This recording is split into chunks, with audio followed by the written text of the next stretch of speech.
Hello everyone. Today we will discuss about statement of profit and loss account from corporate accounting.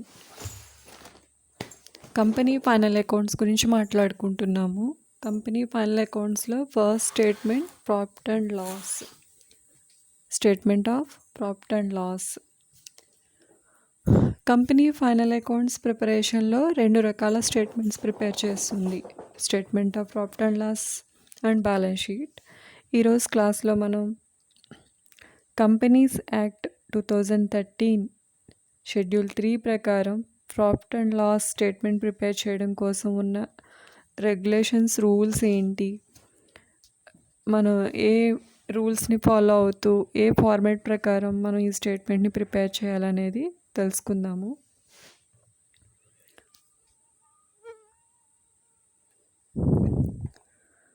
Once again as at company definition. So మనం company definitions గురించి చాలాసార్లు చెప్పుకున్నాము. అదేవిధంగా last క్లాస్లో కూడా మీకు చెప్పడం జరిగింది. కంపెనీ అంటే ఒక ఆర్టిఫిషియల్ పర్సన్, లీగల్ ఎంటిటీ ఉన్న పర్సన్ అనమాట. అంటే చట్టబద్ధంగా ఏర్పాటు చేయబడ్డ సంస్థ. చట్టబద్ధంగా ఏర్పాటు చేయబడ్డ సంస్థ అని ఎందుకు చెప్తున్నామంటే, ఈ సంస్థను ఏర్పాటు చేయడానికి ఒక చట్టం అనేది ఉంది. ఆ చట్టంలోని రూల్స్ అండ్ రెగ్యులేషన్స్ అన్నీ ఫాలో అవుతూనే దీన్ని ఎస్టాబ్లిష్ చేయడం జరుగుతుంది. కాబట్టి చట్ట ప్రకారం ఏర్పాటు చేయబడ్డ కల్పిత వ్యక్తి అనేది మెయిన్ ఫీచర్గా చెప్పొచ్చు అనమాట. యాక్చువల్గా కంపెనీని స్థాపించాలనుకునే వాళ్ళని ప్రమోటర్స్ అంటాం. అంటే ఏ ప్రదేశంలో ఏర్పాటు చేయాలి, ఎలా ఏర్పాటు చేయాలి, ఎటువంటి వస్తువుల్ని ప్రొడ్యూస్ చేయాలి, మ్యానుఫ్యాక్చరింగ్ ఏంటి, ఇవన్నీ డిసైడ్ చేసి అదేవిధంగా లీగల్ ఫార్మాలిటీస్ అన్నిటినీ కూడా చూసే వ్యక్తుల్ని ప్రమోటర్స్ అంటాం. సో ఈ ప్రమోటర్స్ ఖచ్చితంగా కంపెనీల చట్టం ప్రకారమే వీటిని రిజిస్టర్ చేసి ఆ ఫార్మాలిటీస్ అన్నింటినీ ఫుల్ఫిల్ చేసిన తర్వాతే వ్యాపారాన్ని స్టార్ట్ చేయాలి. మనకి జనరల్గా మీరు స్టార్టింగ్ స్టేజ్లో ఏం తెలుసుకుంటారంటే ఫార్మ్స్ ఆఫ్ బిజినెస్ ఆర్గనైజేషన్ గురించి నేర్చుకుంటాం. అంటే మనకి ఎన్ని రకాల వ్యాపార అవకాశాలు ఉన్నాయి, ఎన్ని రకాల వ్యాపారాలు చేసుకోవడానికి మనకు అవకాశం ఉంది అనేది తెలుసుకుంటాము. వాటిలో ఉండే రూల్స్ అండ్ రెగ్యులేషన్స్ని బట్టి మనం దేనికి సూటబుల్ అనేది డిసైడ్ అయ్యి చేసుకోవచ్చు. పెద్దగా వేరే ఏ బిజినెస్లో కూడా రూల్స్ అండ్ రెగ్యులేషన్స్ ఉండవు. లీగల్ ఫార్మాలిటీస్ కూడా చాలా తక్కువ. ప్లస్ కొన్ని బిజినెసెస్కి అయితే నో లీగల్ ఫార్మాలిటీస్ అనేది మనం తెలుసుకుంటాం. కానీ కంపెనీ వ్యవస్థ అనేది ఖచ్చితంగా చట్ట నిబంధనలకు సంబంధించి అన్నీ ఫాలో అయితేనే పర్మిషన్ అనేది వస్తుంది. కాబట్టి దీన్ని చట్టబద్ధంగా ఏర్పాటు చేయబడ్డ కల్పిత వ్యక్తి అని చెప్తాం. ఏదేమైనప్పటికీ కూడా, అంటే వ్యాపారం ఎలాంటిదైనప్పటికీ కూడా ఖచ్చితంగా అకౌంటింగ్ అనేది అవసరం. ఎందుకు అంటే మీరు యాజ్ ఎ బీకామ్ స్టూడెంట్స్గా అన్ని రిలేటెడ్ పేపర్స్ని తెలుసుకుంటారు. స్టార్టింగ్ స్టేజ్లో economics, accounts and business organisation management. So మనకి అకౌంట్స్లో ఏంటంటే రికార్డ్స్ మెయింటెనెన్స్ ప్రాసెస్ అంతా తెలుసుకుంటారు. బిజినెస్ ఆర్గనైజేషన్ మేనేజ్మెంట్లో అసలు బిజినెస్ని ఎలా ఏర్పాటు చేసుకోవాలి, ఎన్ని రకాల వ్యాపారాలు చేసుకోవచ్చు, అదేవిధంగా నిర్వహణ అనేది సమర్థవంతంగా ఎలా రన్ చేయాలో తెలుసుకుంటారు. సో ఇదంతా కూడా దేనివల్ల జరుగుతుందంటే ప్రొడక్ట్స్, అంటే buying and selling of goods. So మనం దాన్ని ఎకనామిక్స్లో తెలుసుకుంటాం. సో అంటే అన్నీ కూడా రిలేటెడ్ పేపర్స్ తెలుసుకుంటారు. ప్లస్ కామన్ ట్రాన్సాక్షన్స్ మనం బయట అబ్జర్వ్ చేసుకున్నా కూడా చాలా ఈజీగా మన సబ్జెక్ట్కి కనెక్ట్ అయినవి రోజు మనం చూస్తూ ఉంటాం. సో ఏ వ్యాపారం చేస్తున్నప్పటికీ కూడా వెంటనే మనం మెయిన్ ఫీచర్గా ఏం చెప్పొచ్చు అంటే ప్రాఫిట్ మోటివ్ అని చెప్పొచ్చు. అంటే లాభాన్ని ఉద్దేశించి చేసే కార్యకలాపాలు లైక్ ఎకనామిక్ యాక్టివిటీస్. కాబట్టి ఖచ్చితంగా రికార్డ్స్ మెయింటెనెన్స్ అవసరం. దాన్ని మనం అకౌంటింగ్ ప్రాసెస్ అంటాం. ఈ ప్రాసెస్ అంతా కూడా ఫాలో అవడం వల్ల వచ్చే అవుట్పుట్ ఏంటంటే ప్రాఫిట్ ఆర్ లాస్. మన స్థితిగతులను తెలుసుకోవడానికి, మన వ్యాపారం యొక్క స్థితిగతులను తెలుసుకోవడానికి అకౌంటింగ్ ప్రాసెస్ అనేది ఉపయోగపడుతుందని చెప్పుకుంటూ వస్తున్నాం. సో దానిలో భాగంగానే కంపెనీ అయినప్పటికీ కూడా ఫైనల్ అకౌంట్స్ ప్రిపరేషన్ కంపల్సరీ.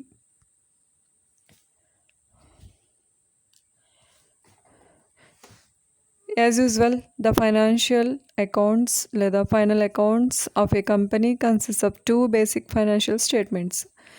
ఏ వ్యాపారం అయినప్పటికీ కూడా ఫైనల్ అకౌంట్స్ అని ఏమంటామంటే statement of profit and loss and balance sheet, లాభ నష్టాల ఖాతాను అలాగే ఆస్తప్పుల పట్టీని మాత్రమే మనం ఫైనాన్షియల్ స్టేట్మెంట్స్ అని పిలవాలి.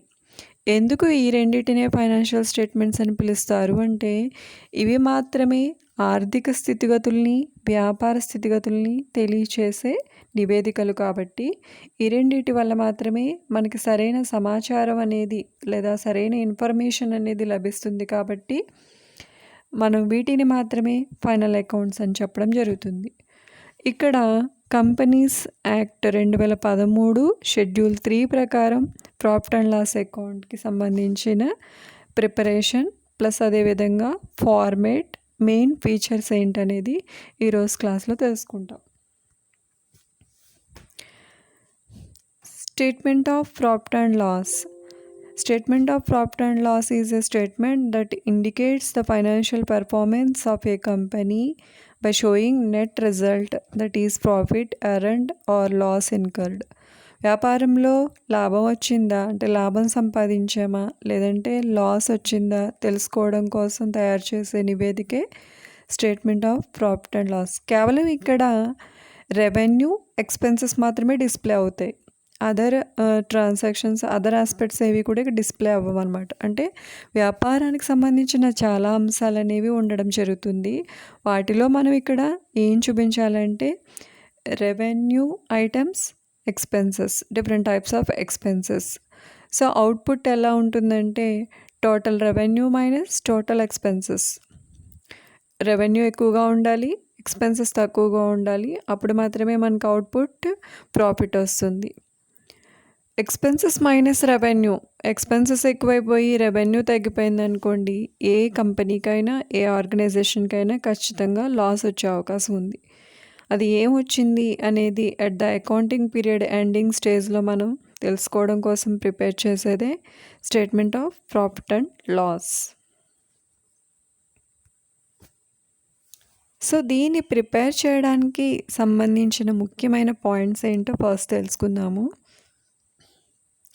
Name has been changed to statement of profit and loss as against profit and loss account. అంటే మనం సాధారణ వ్యాపార సంస్థలు తయారు చేసే లాభ నష్టాల ఖాతానే కంపెనీల చట్టం 2013 ప్రకారం మనం ఇక్కడ ఏమని పిలుస్తామంటే statement of profit and loss అని పిలుస్తాం. ఎందుకు అంటే డిఫరెన్స్ మనకి profit and loss account T షేప్లో ఉంటుంది. అంటే లెడ్జర్ అకౌంట్ షేప్ మనం టీ షేప్ అని చెప్పుకుంటాం కాబట్టి అకౌంట్స్కి ఎప్పుడూ కూడా debit side Dr, credit side Cr అని డిస్ప్లే అవ్వాలి. అక్కడ స్టార్టింగ్ స్టేజ్లో మనం ప్రతిదీ కూడా అకౌంటింగ్ ఫండమెంటల్స్ రూల్స్ అప్లై చేస్తూ ప్రిపేర్ చేస్తాం. అంటే నామినల్ అకౌంట్ రూల్ బేస్ చేసుకుని చేస్తాం. Debit all expenses and losses, credit all incomes and gains. దాన్ని మనం హారిజాంటల్ ప్రొఫార్మా అని పిలుస్తాం అనమాట. అంటే అడ్డు వరుసల నమూనా రూపంలో మనకు కనిపిస్తుంది అక్కడ. అడ్డు వరుసలను ఎందుకు అంటున్నాం? డెబిట్లో కొన్ని అంశాలు రాస్తాం, క్రెడిట్లో కొన్ని అంశాలు రాయడం జరుగుతుంది. సో ఎక్స్పెన్సెస్ లాసెస్ అన్నీ కూడా డెబిట్ సైడ్ డిస్ప్లే అవుతాయి, ఇన్కమ్స్ అండ్ గెయిన్స్ అన్నీ కూడా క్రెడిట్ సైడ్ డిస్ప్లే అవుతాయి. సో ఇలా ఓవరాల్గా రెండు వైపులా నమోదు చేస్తాం కాబట్టి దాన్ని మనం ఏమని పిలుస్తామంటే ప్రాఫిట్ అండ్ లాస్ అకౌంట్ అని పిలుస్తాం. ఇక్కడ అంటే షెడ్యూల్ 3 కంపెనీస్ యాక్ట్ 2013 ప్రకారం దీని స్టేట్మెంట్ అని ఎందుకంటామంటే ఇది వెర్టికల్ ఫామ్లో ఉంటుంది. అంటే నిలువ వరుసల రూపంలో మనం దీన్ని తయారు చేయడం జరుగుతుంది. ప్లస్ ఇక్కడ రెవెన్యూ ఎక్స్పెన్సెస్ అంటాం. అంటే టోటల్ రెవెన్యూని చూపించడం, తర్వాత రెవెన్యూ నుంచి ఎక్స్పెన్సెస్ని లెస్ చేసి చూపించడం చూస్తూ ఉంటాం. డిఫరెన్స్ అనేది ఉండదు అనమాట ఇక్కడ. So total revenue minus total expenses. అక్కడ మనం ఏం చేస్తాం? Profit and loss account prepare చేసేటప్పుడు profit and loss account debit side, credit side total చేసి డిఫరెన్స్ని మనం ప్రాఫిట్ ఆ లాస్ అనేది డిసైడ్ చేస్తాం. ఇక్కడ నిలువ వరుసల రూపంలో అంటే ఒకదాని కింద ఒకటి వరుసగా చూపించుకుంటూ వెళ్ళడం వల్ల దీన్ని ఏమని పిలుస్తామంటే స్టేట్మెంట్ అకౌంట్ అని పిలవడానికి లేదనమాట. ఎందుకంటే ఎక్కడా కూడా 2/, అనే లెటర్స్ యూజ్ చేయం మనం. ఎందుకంటే ఇది లెడ్జర్ అకౌంట్ కాదు కాబట్టి. సో అంటే కంపెనీ చట్ట ప్రకారం నిలువ వరుసల రూపంలో మనం స్టేట్మెంట్ని తయారు చేస్తున్నాం కాబట్టి ప్రాఫిట్ అండ్ లాస్ అకౌంట్కి బదులుగా తయారు చేసేదాన్ని statement of profit and loss అని చెప్పడం జరుగుతుంది. Statement of profit and loss does not mention any appropriation item.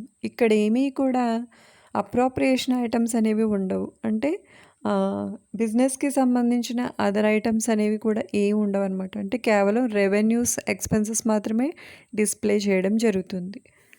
Next, companies other than financial companies revenue from operations need to be disclosed separately as revenue from.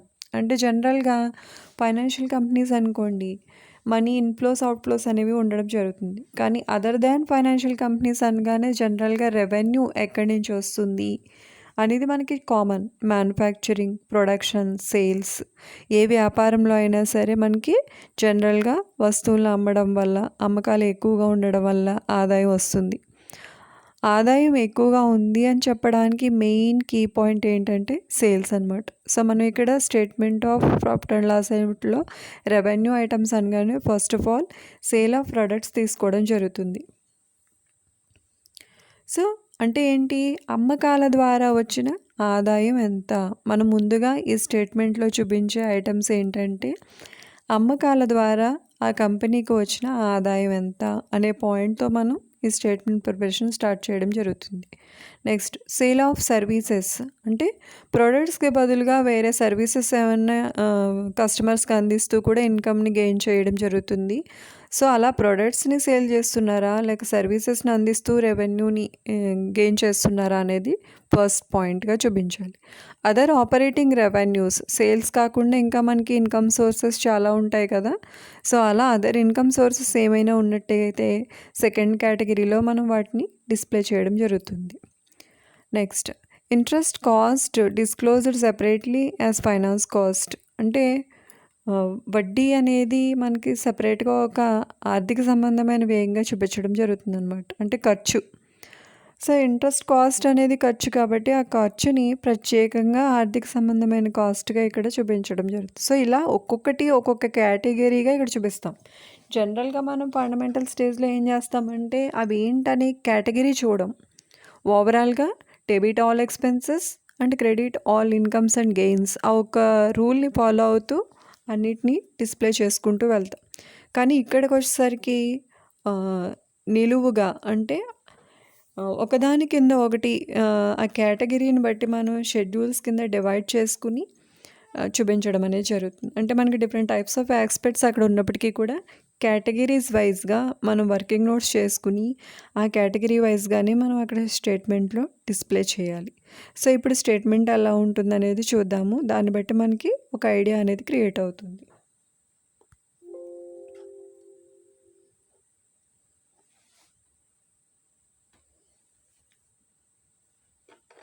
Okay, format of statement of profit and loss account. So ఇప్పటికి మీకు అర్థమై ఉంటుంది, ఇది tea షేప్లో account షేప్లో లేదు. ఎక్కడ కూడా టు బై అనే లెటర్స్ కూడా మనకు కనిపించట్లేదు చూడండి.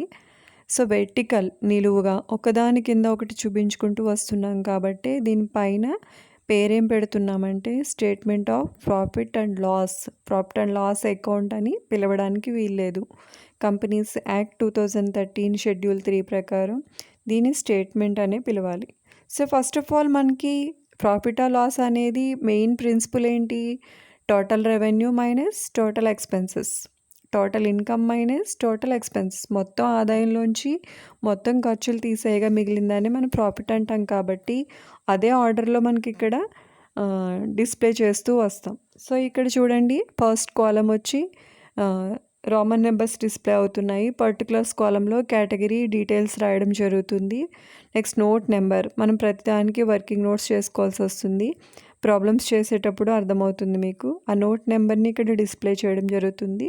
అమౌంట్ కాలంలో అమౌంట్ చూపించుకుంటాం. సో ఇలా 4 కాలమ్స్. సో ఇక్కడ డెబిట్ క్రెడిట్ అనడానికి ఛాన్సెస్ లేవన్నమాట. Debit side 4 columns, credit side 4 columns ఇలాంటివి ఏమి ఉండవు అసలు. సో నిలువుగా మీరు అబ్జర్వ్ చేస్తే కనుక ఒకదాని కింద ఒకటి. ఫస్ట్ మనం ఏం చూపిస్తున్నాం, రెవెన్యూ ఫ్రమ్ ఆపరేషన్స్ బ్రాకెట్లో సేల్స్ అని ఉంది చూడండి. ఏ సంస్థకైనా ఏ కంపెనీకైనా రెవెన్యూ అనగానే సేల్స్ ద్వారానే సమకూరుతుంది కాబట్టి రెవెన్యూ ఫ్రమ్ ఆపరేషన్ అనేది కేటగిరీ నేమ్ అనమాట. సో అక్కడ మనం ఏం చూపించుకుంటాం, సేల్స్ అమౌంట్ చూపిస్తాం. నెక్స్ట్ అదర్ ఇన్కమ్స్, ఇంట్రెస్ట్ కానీ కమిషన్స్ కానీ ఇంకా అదర్ ఇన్కమ్స్ ఏమైనా ఉంటే కనుక సెకండ్ కేటగిరీలో చూపించుకుంటాం. ఇక్కడికి మనకి టోటల్ రెవెన్యూ అనేది వస్తుంది. టోటల్ రెవెన్యూ ప్రిన్సిపల్ ఏంటంటే Roman number 1 plus Roman number 2. ఈ పై 2 కాలమ్స్ని 2 కేటగిరీస్ని టోటల్ చేయడం వల్ల మనకి టోటల్ రెవెన్యూ అనేది వస్తుంది. Next fourth category expenses. Cost of material consumed అంటే ఎంత కొనడానికి ఎంత ఖర్చు అయింది రా మెటీరియల్ కొనడానికి. Purchase of stock in trade వర్తకంలో ఎంత స్టాక్ కొన్నారు. చేంజెస్ ఇన్ ఇన్వెంటరీస్ సరుకులో ఉన్న మార్పులు పెరుగుతూ ఉంటాయి తరుగుతూ ఉంటాయి కదా, సో ఆ చేంజెస్. ఎంప్లాయీ బెనిఫిట్ ఎక్స్పెన్సెస్ ఇంకా అక్కడ పనిచేసే ఉద్యోగుల కోసం ఏమైనా ఖర్చు పెడుతున్నారా. ఫైనాన్స్ కాస్ట్ అంటే వడ్డీ లాంటివి కూడా ఇంట్రెస్ట్ అవి కూడా మనం ఫైనాన్స్ కాస్ట్గా చూపిస్తాం. డిప్రిసియేషన్ అండ్ అమోర్టైజేషన్ ఎక్స్పెన్సెస్ మనకి ఇక్కడ స్థిరాస్తులు అవి కూడా విలువను కోల్పోవడం మార్పులు చేయడం జరుగుతుంది. ఇలాంటి వాటిని అన్నిటిని కూడా ఒక స్పెషల్ కేటగిరీగా చూపిస్తాం. ఇంకా అదర్ ఎక్స్పెన్సెస్ ఏమైనా ఉంటే చూపిస్తాం. సో ఇలా ఓవరాల్గా మనం పైనుంచి చూసుకుంటే ముందు సేల్స్ ద్వారా వచ్చిన ఇన్కమ్ చూపిస్తున్నాము, తర్వాత ఇంకా ఇతర ఆదాయాలు ఏమైనా కంపెనీకి ఉంటే కనుక మనం సెకండ్ కేటగిరీలో చూపిస్తున్నాము. సో టోటల్ రెవెన్యూ నుంచి ఎక్స్పెన్సెస్ అన్నీ కూడా లెస్ చేస్తున్నాం. So fifth category profit before tax. మనకి టోటల్ రెవెన్యూలోంచి టోటల్ ఎక్స్పెన్సెస్ లెస్ చేస్తాం ఓకే, కానీ మిగిలిందంతా ప్రాఫిట్ అని చెప్పలేం. ఎందుకంటే కంపెనీస్ అనగానే చట్ట ప్రకారం ఏర్పాటు చేయబడ్డాయి కాబట్టి చట్ట ప్రకారం పన్ను చెల్లించవలసిన బాధ్యత కూడా కంపల్సరీ ఉంటుంది. సో ఆ ప్రాఫిట్ నుంచి ట్యాక్స్ పే చేయాల్సి ఉంటే ఆ ట్యాక్స్ని కూడా పే చేసి తీసేయాలి. అంటే బిఫోర్ ట్యాక్స్ ప్రాఫిట్ ఏది కూడా నెట్ అని చెప్పలేమన్నమాట. పన్ను చెల్లించక ముందు లాభం ఏది కూడా నికర లాభం అనిపించుకోదు. నికర అన్న వర్డ్ ఎప్పుడు యూజ్ చేస్తామంటే మొత్తం అన్ని రకాల ఎక్స్పెన్సెస్ పేమెంట్స్ అన్నీ అయిపోయిన తర్వాత కూడా అమౌంట్ మిగిలితే మనకి దాన్ని మనం ప్రాఫిట్ నెట్ ప్రాఫిట్ అన్న వర్డ్ యూజ్ చేయడానికి ఛాన్స్ ఉంటుందన్నమాట. సో ట్యాక్స్ ఉంటే ట్యాక్స్ లెస్ చేసి చూపించాలి. సో ఫైనల్గా profit after tax means net profit. అంటే పన్ను చెల్లింపు తర్వాత మిగిలిన మొత్తాన్ని కూడా మనం ఏమని పిలుస్తామంటే నెట్ ప్రాఫిట్ అని పిలుస్తాం. సో ఈ విధంగా మనకి స్టేట్మెంట్ చూసుకుంటే కనుక పైనుంచి కిందకి నిలువు వరుసల రూపంలో చూపిస్తున్నాం. వెర్టికల్ ఫార్మేట్ అని పిలుస్తారు దీన్ని. ఈ వెర్టికల్ ఫార్మేట్ ప్రకారం మనం ఒకదాని కింద ఒకటి చూపించుకుంటూ వస్తున్నాం కాబట్టి దీన్ని అకౌంట్ అని పిలవకూడదు, స్టేట్మెంట్ ఆఫ్ ప్రాఫిట్ లాస్ అని పిలవాలి. ఓకే, దీనికి సంబంధించిన ప్రాబ్లమ్స్ ఎలా ఉంటాయనేది మనం తర్వాత క్లాస్లో తెలుసుకుందాం. Okay, thank you.